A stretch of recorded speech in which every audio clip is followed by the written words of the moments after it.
Yeni bir videodan herkese tekrardan selamun aleyküm. Bugün de yine gündemdeki gelişmeleri sizlere aktarmaya devam edeceğim.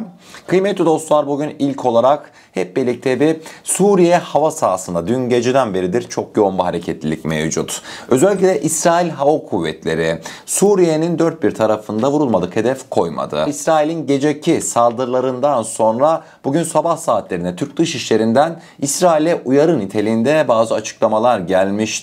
Özellikle de İsrail'in işgal ettiği Golan Tepeleri bölgesi malumunuz. Bu konu hakkında Dışişleri Bakanlığımız diyordu ki İsrail'in 1974 Kuvvetler Ayrımı Anlaşması'nı ihlal etmesine, İsrail ile Suriye arasındaki ayrım bölgesine girmesini ve Suriye topraklarına ilerlemesini kınıyoruz. Suriye halkının uzun yıllardır barış ve istikrar özlemi çektiği bu hassas dönemde İsrail bir kez daha işgal zihniyetini ortaya koyuyor ifadeleri kullanılmıştı Dışişleri Bakanlığımız tarafından. Hemen akabinde de Cumhurbaşkanımız Erdoğan özellikle İsrail'in artan hava saldırıları sonrasında İsrail'e bir uyarı niteliğinde Suriye'nin hava sahasının korumasının sanki bundan sonraki dönemde Türkiye'ye ait olacağı mesajını vermişti. Cumhurbaşkanımız Erdoğan Suriye'de bundan sonra artık geleceği oradaki halk belirlemelidir. Bu duruma kimsenin müdahale etmesi mümkün değildir. Suriye'deki halkın en büyük destekçisi de Türkiye'dir mesajını vermişti Cumhurbaşkanımız Erdoğan. Akabinde kıymetli dostlar, mesela görmüş olacağınız üzere dedim ya sizlere, İsrail geceden beridir Suriye'de farklı noktaları vuruyor diye. Mesela onlardan bir tanesi uçak, helikopter ve savunma sistemleri imha edilmişti. Burada bir tane mesela Pantsir dikkatimi çekmişti. Dün geceki İsrail saldırılarında imha edilmişti. Valla sıkıntı yok yani mesela bu mevzuda. Hani zaten siz Suriye'nin elindeki o hurdaları imha etmeseydiniz biz zaten bir şekilde imha edecektik. Pantsir mi? Zaten Pantsir bulmadık, yer koymadık. Her yerde, Libya'da, Karabağ'da her yerde Pantsir'le karşılaştık. Eski Rus sistemlerinin artık yeni Suriye devletinde hiçbir hükmü kalmayacak. İsrail geceden beridir bırakalım vursunlar. Onlar da işte kendilerince dertlerine, işte Suriye'de güya bir belirsizlik ortamı hakimmiş.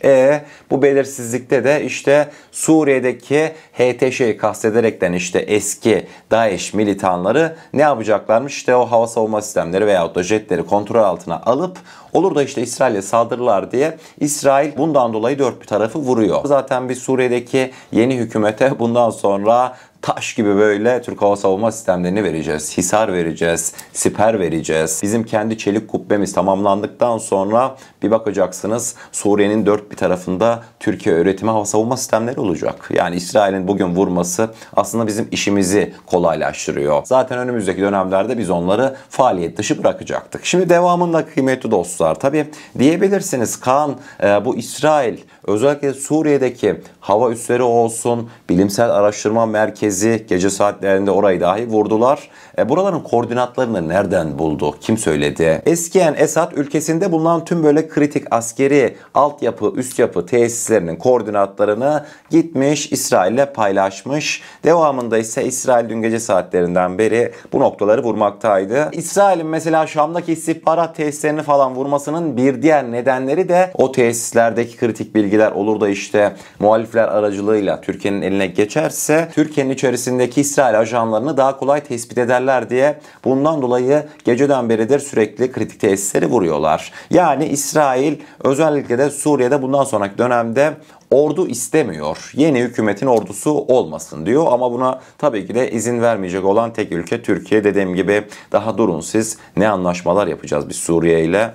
Dün mesela Suriye ile Türkiye arasında özellikle de Halep hattında bir hızlı tren projesinin olduğundan falan bahsedilmekte. Daha bunlar sadece sivil projeler, askeri projelere hiç değinmiyorum bile. Yani bir kere Suriye'deki bu istikrarsız ortamı tamamıyla Türkiye düzeltecek. Önceliğimiz tabii ki hava savunma sistemlerimiz olacak. Hava savunma sistemlerimiz bundan sonraki süreçte illaki Suriye'de konuşlandırılacak. Belki de parasını verecek adamlar ya da sonra ödersiniz diyeceğiz Türkiye olarak. Dört bir taraf Türkiye hava savunma sistemleriyle doldurulacak Suriye'de. Belki de Suriye'deki yeni hükümet önümüzdeki yıllarda da diyecek ki artık ben bıktım ya. Bir gün geliyor İsrail saldırıyor, bir gün ABD işte bizi vuruyor. Gel Türkiye, sen zaten bu operasyonda, bu ülkemizi kurtarma harekatında bizim tek destekçimizdin Katar'la birlikte.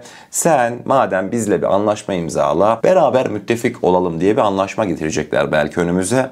Ondan sonraki vakit zaten siz tahmin edebiliyor musunuz ki İsrail öyle kafasına göre Suriye'yi bombalayacak. ABD öyle kafasına göre Suriye'yi bombalayacak. Yani Suriye'deki istikrarın anahtarı ne taraftan bakarsanız bakın Türkiye'den geçmekte. Bu da önemli gelişmelerdi. Evet, Suriye'de çok büyük başarı kaydedildi. Yeni hükümet kurma çalışmaları tüm hızıyla devam ediyor ama ne yazık ki halen sonuca ulaşmayan bazı bölgeler var. Münbiç'i halletmiştik Allah'ın izniyle. Fakat özellikle de Aynel Arap, Kamışlı, Rakka kısımlarında sıcak çatışmalar yine gün be gün artarak devam ediyor. Dün gece saatlerinden beri sadece İsrail Suriye'deki hedeflerini vurmuyor. Kamışlı'ya ilk başta harekat düzenlenmişti. Özellikle de mühimmat depoları olsun, işte askeri tesisler. İlk başta sosyal medyada denildi ki herhalde İsrail Kamışlı'yı da vuruyor denilmekteydi. Fakat sağ kaynakları bugün sabah saatleri itibariyle Kamışlı'ya harekat düzenleyen birliklerin Türk jetleri olduğunu söylemişti. Kamışlı harekatın temel sebebi ise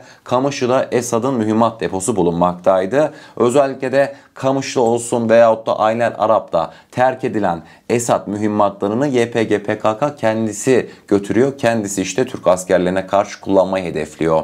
Aynel Arap'ta mesela bu hava savunma sistemi bulmuşlardı. Bugün hemen apar topar götürüyorlardı. Fakat bunlara asla izin yok. Dün geceden beridir Kamışlı'daki Esad'dan PKK'ya geçecek olan mühimmat deposunu yani vızır vızır vurmaktayız. Hani bir deyim vardır ya, duman olmak diye. Aynel Arap hava sahasını şu an görmektesiniz.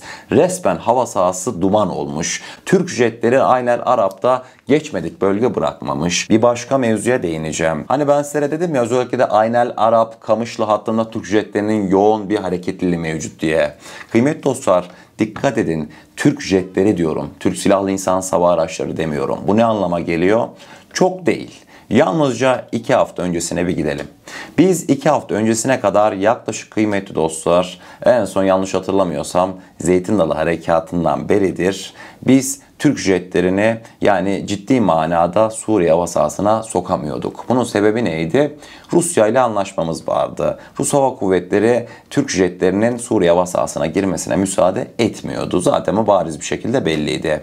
Fakat kıymetli dostlar, eskiyen Esad'ın Rusya'ya canavliyle kaçmasıyla birlikte artık Suriye hava sahası tamamıyla Türk Hava Kuvvetleri'nin emrine girdi. Nasıl mı? Mesela bu olayın bir örneğini anlatayım. Bundan 2 hafta öncesine kadar Suriye hava sahasında Türk jetlerini görmek istemeyen Rusya artık Suriye'de kalıntılarını Moskova'ya götürmek için Türkiye'den izin talep etmekteydi. Bundan sonraki vakitte durun siz. Türk jetleri de, Türk insan hava araçları da çok aktif bir şekilde zaten Suriye'de hüküm sürecek. Daha sonrasında ne olacak? Kısacası sarı torba fabrikaları cayır cayır iş yapacak. YPG PKK terör örgütünün kaçacak hiçbir deliği kalmayacak. Çünkü tepelerinde vızır vızır onları takip eden Türk insan hava araçları, Türk jetleri olacak. Kaldı ki zaten hava harekatı desteğinin önemini özellikle de Suriye ordusunun, yeni Suriye ordusunun operasyonlarında görmüştük. Esad'a hava desteği doğru düzgün sağlanamayınca ne oldu kıymetli dostlar? Yeni Suriye ordusu yani 15 dakika içerisinde Münbiç şehir merkezine girilmiş. Yeni daha detaylar ortaya çıkıyor. Hava desteği olmayınca kıymetli dostlar 3 günde yeni Suriye ordusu Şam'a dahi ulaşabiliyor. Yani buradan siz pay biçin. YPG PKK Türkiye'nin yoğun hava operasyonlarıyla birlikte Suriye ordusunun, yeni Suriye ordusunun kara harekatlarına en fazla ne kadar direnebilir? Tabii ki de hiç direnemeyecek. Daha sonrasında ne olacak? Türkiye'nin yıllardır hayalini kurduğu o güvenlik koridor gerçekleşmiş olacak ve terör tamamıyla Türk sınırından temizlenecek. Dedim ya hani Türk Silahlı Kuvvetleri'nin Suriye hava sahasında çok büyük bir aktifliği mevcut diye. Bugün eğer ki iddialar doğruysa kıymetli dostlar, keşif ve gözetleme görevi icra eden Türk Silahlı Kuvvetleri'ne ait bir Aksungur insan hava aracının Ceylanpınar Tarım İşletmeleri Genel Müdürlüğü arazisine düştüğü belirtilmekteydi. Kaza Kırım olarak tahmin edilmekte. Şimdi diyebilirsiniz Aksungur mu düştü yine diye. Kıymetli dostlar, bu mevzuya böyle yaklaşmayalım. Şimdi bazıları diyor ki işte ya kardeşim Irak'ta da Aksungur düşmüştü. Suriye'de daha öncesinde de Aksungurlar düştü. Acaba Aksungur Suriye için tam böyle verimli değil mi? Yani Aksungurları acaba batıya mı kaydırsak? Ne bileyim işte doğudaki Suriye harekatlarında, Irak'taki harekatlarda ne bileyim işte Bayraktar T-B'ler mi kullanılsa, başka şeyler mi kullanılsa, sanki Aksungur sıkıntılıymış gibi bir algı oluşturulmaya çalışılıyor. Fakat kıymetli dostlar, yani bu insansız hava aracı. Bugün Aksungur düşmüş, yarın Bayraktar TB2 de düşebilir. Bu mevzulara bu kadar takılmamamız lazım. Sonuçta bir tane pilot kaybımız yok. Rabbime bin şükür. Hazır kayıp demişken, dün ne yazık ki Isparta'da 6 vatan evladımız şehit olmuştu helikopter kazasında. Onları da rahmetle anmak istedim. Mekanları cennet olsun. Parantezimizi kapattım. Fabrikası bize değil mi? Bu mevzularda zaten benim görüşümü az buçuk bilirsiniz. Önemli değil. Yani Aksungur kötü, Bayraktar iyi, böyle bir algıya lütfen girmeyelim. Aksungur'umuz layığıyla görevini yapıyor. Bayraktarımız da yapıyor. Hiç bu vakte kadar Bayraktar düşmedi mi? Tabii ki de hayır. O da düştü. Düşebilir yani. Yani bize en büyük zararı kaç olur? 10 milyon dolar olur. Bunda ne olacak? Fabrikası dediğim gibi bize değil mi? Devamında kaldı ki ABD'nin her gün çatır çatır zaten insan hava araçları düşüyor. Daha dün mesela, ya vallahi bak, rast gelmeye bak. Kıymetli dostlar, dün mesela YPG, PKK'lı kaynaklar kendilerince işte bir görseniz işte coşku var kendi işlerinde. Ne diyorlardı? Türklere ait Anka insan hava aracını düşürdük diyorlardı. Fakat saatler ilerleyince gerçekler ortaya çıktı. Özellikle de YPG PKK'lıların düşürdük diye duyurmuş olduğu insan hava aracı ABD'lilere ait bir insan hava aracı çıkmıştı. Kısacası YPG PKK'lılar kendi ağababaların insansız hava aracını düşürmüştü ve 50 milyon dolarlık bir zarara uğratmıştı ABD'ye. Yani yaşanan mevzular bu şekilde. Belki de dünyanın dört tarafında her gün ABD insansız hava aracı düşüyor.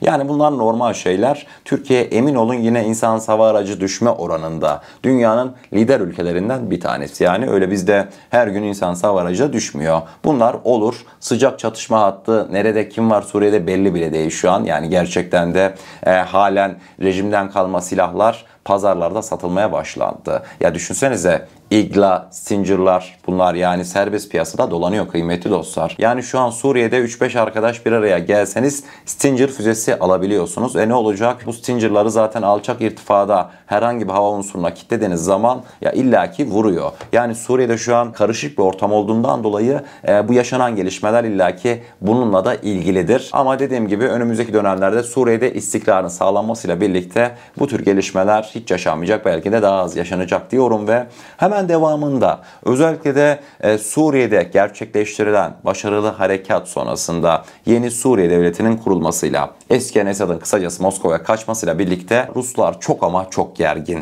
Ruslar Türkiye'ye nefret kusuyor. Mesela görmüş olacağınız üzere Alexander Dugin. Normalde kendisi bir Rus felsefeci. Alexander Dugin Putin'in danışmanı falan değil. Bu Türkiye'de çok karıştırılıyor ama mesela dün yapmış olduğu açıklamasında Alexander Dugin aynen şu ifadeleri kullanmıştı. Suriye Erdoğan için bir tuzaktı. Stratejik bir hata yaptı. Rusya ihanet etti, İran'a ihanet etti, mahvoldu. Şimdi Mustafa Kemal'in Türkiye'sinin sonu başladı. Biz sizi Rusya olarak destekledik şimdiye kadar. Bundan sonra pişman olacaksınız diye Rus felsefeci bu şekilde ifadelerini sonlandırmıştı. Alexander Dugin normalde Türkiye'ye ilişkin ılımlı şeyler söylerdi kıymetli dostlar. Yani Alexander Dugin bile artık Türkiye hakkında bizi kandırdınız diyorsa Rusya'daki o iç siyaseti bir düşünün, Türkiye hakkındaki görüşleri. Devamında mesela Rusya'dan farklı sesler de yükseliyor. Diyorlar ki kendi aralarında yazıp çizmiş oldukları haberlerde işte Rus turistler bundan sonraki tatil sezonunda Antalya'ya, Türkiye'ye tatile gitmeyebilir.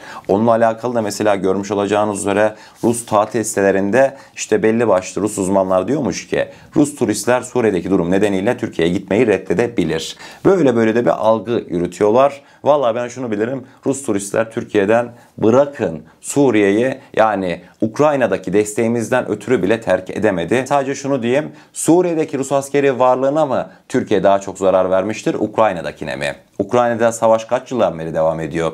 2-3 seneden beri devam ediyor. Ne oldu kıymetli dostlar? Vızır vızır halen Ukrayna'daki sözde işte Türkiye Rus askerlerini öldür dahi dediler. Rus yetkililer işte Türkler SİHA ile bizzat öldürüyorlar falan, satarak Ukrayna'ya bayraktarları. Ne oldu kıymetli dostlar? Ruslar halen vızır vızır Antalya'ya inip kalkmıyor mu uçakları? Yani bir etkisi olmadı. Bu yaşanan gelişmenin de yani Rusların Antalya'dan vazgeçmesine sebep olabileceğini düşünmemekteyim diyorum ve bugünkü videomuzun sonuna gelmiş oluyoruz.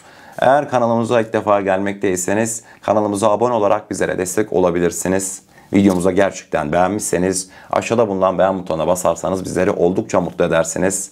O zaman ne diyelim? Kendinize çok iyi bakın. Allah'a emanet olun. Her şey istediğiniz gibi olsun. Sağlıcakla.